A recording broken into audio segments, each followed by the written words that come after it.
ভোটের আগে যদি সুজিত বসুদের গ্রেপ্তার করা হতো তাহলে তারা হয় ভিকটিম কার্ড ব্যবহার করত, না হলে শহীদ হয়ে যেত। এবার সেটা করার সুযোগ তারা পাননি। ঘণ্টাখানেক সঙ্গে সমান অনুষ্ঠানে এসে বললেন আইনজীবী জয়ন্ত নারায়ণ চট্টোপাধ্যায়।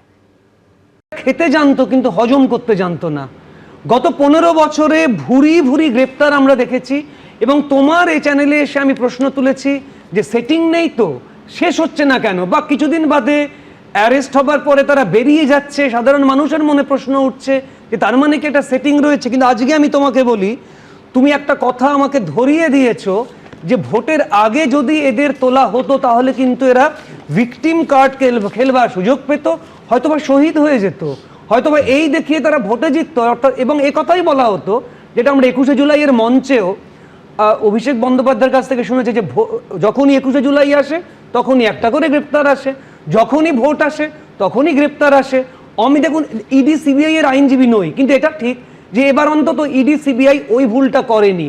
অর্থাৎ সুজিত বসুকে বা সুজিত বসুদের শহীদ হবার ক্ষমতা বা শহীদ হবার সুযোগ দেয়নি। এবং আমি তোমায় বলছি, যখনই এই অভিযুক্ত নেতামন্ত্রীরা চিঠি লিখে ইডিকে বলেছেন যে আমি ভোটের কাজে ব্যস্ত আছি, প্রচারে আছি, প্রত্যেককে সময় দেওয়া হয়েছে।